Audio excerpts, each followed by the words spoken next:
Hello, this is Scott Frank, and this is my slideshow about my trip to the University of Florida Museum of Natural History.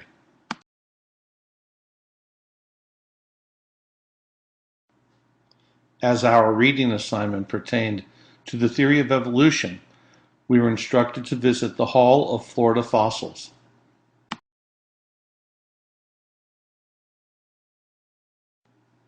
As you enter the Florida Fossils section of the Museum of Natural History, the walls are adorned with various quotations from famous people, including several by Charles Darwin, who was focused upon in our most recent reading.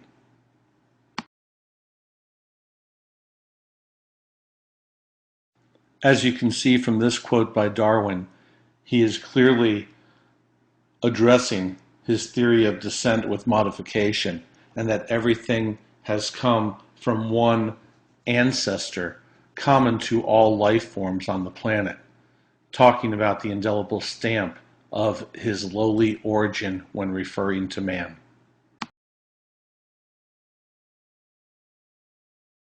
I found the quote by Theodosius Dobzhansky to be particularly interesting when discussing biology in relation to evolution.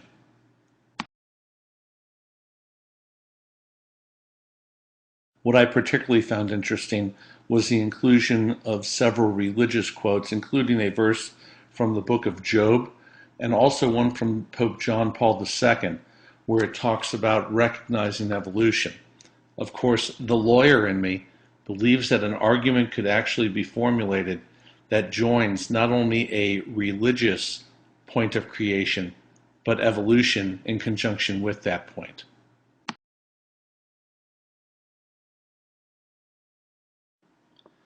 The first questions addressed in our assignment pertained to the extinct sea snake, or basically snakes in general.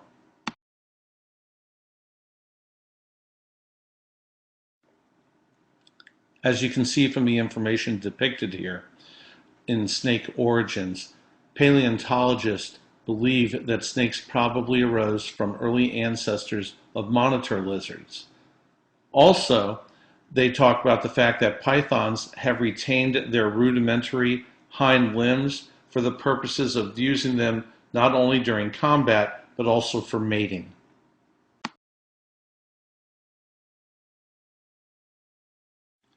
The next item that we looked at pertained to fossils, how they form, and also how to age them in the scientific community. This went hand in hand with a lot of our reading during this week.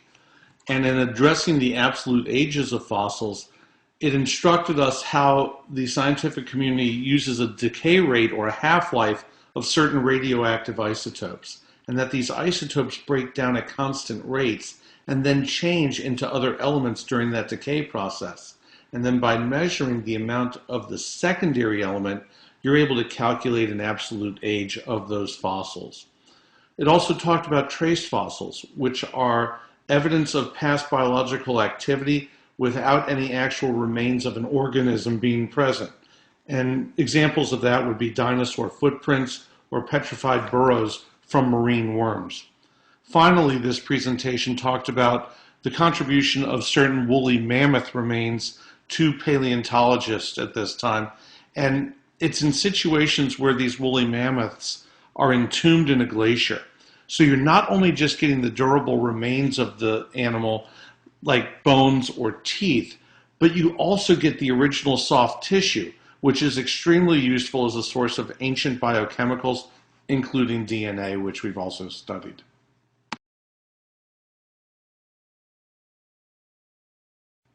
We then looked at the evolution of sea cows, which are a creature that has been prevalent in Florida for about 45 million years.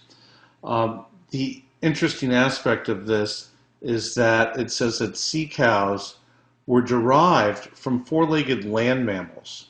And then part of what is shown to have been the anatomical changes of these sea cows from fossils that have been discovered is the loss of their functional rear limbs, and then also changes in their dentition, from moving from a land mammal to a sea animal.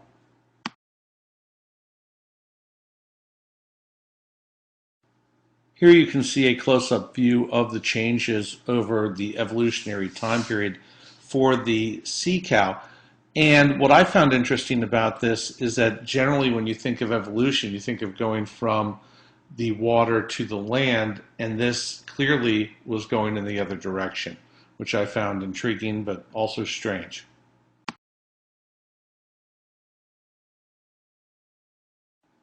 In reviewing the three-toed transitional horse area, we covered some of those same issues that were covered in our reading, going from the three toes to the one toe or the hoof of the modern day horse.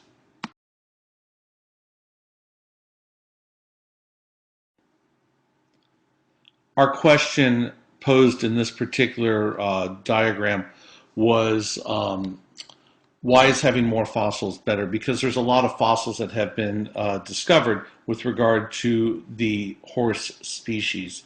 And basically, it's similar to when we were going through our hypotheses back at the beginning of the course, that more information is always better.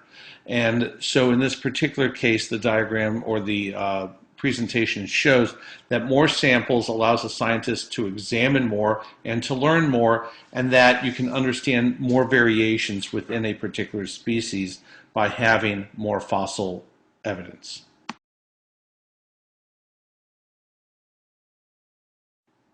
The next exhibit that we looked at was pertaining to the extinct ground sloth that is found in Florida.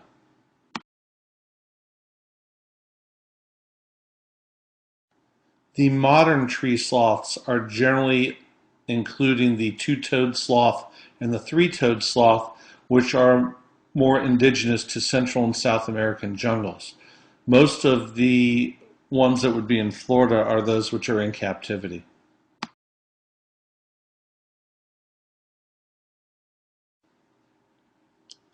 However, as you can see in this diagram, a relative of the ground sloths, which has made its way into Florida from the southwest portion of the United States, would be the armadillos.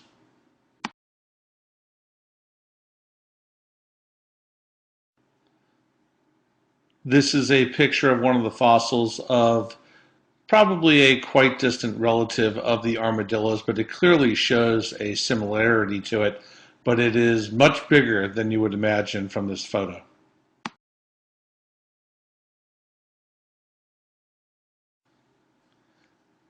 The next exhibit that we reviewed was that pertaining to an extinct cormorant, which is a bird that has a fossil record going back some 5 million years in Florida.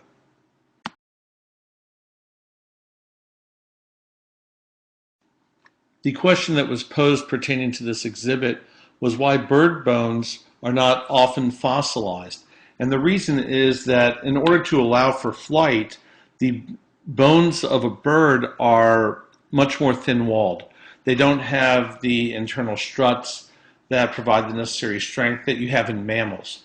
And that allows them to stay lightweight. But what it also does is it doesn't make them as durable for the purposes of leaving behind a lot of fossil record.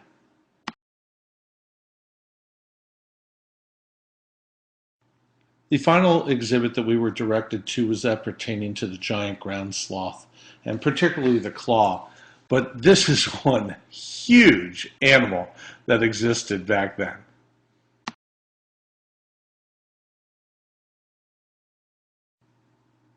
And the question that was posed in the exercise was as to which former president was an avid paleontologist who mistook a fossil of a ground sloth claw for a large cat claw. And this is an actual size of the claw that's depicted here. The president was Thomas Jefferson. And you really have to see this claw in person to get a good understanding and appreciation for the size of it.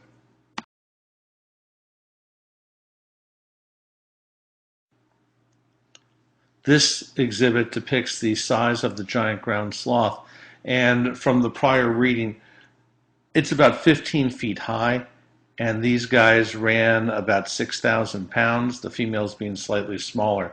So this was not something you wanted to run into, regardless of if you moved slow or not.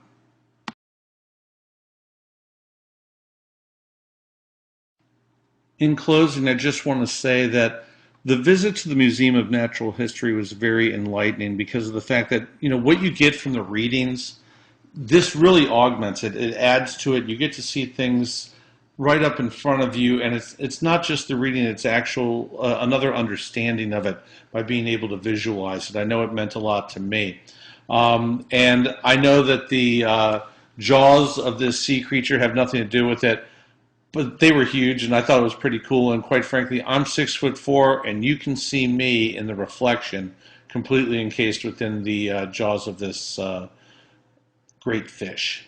Thanks very much. Take care.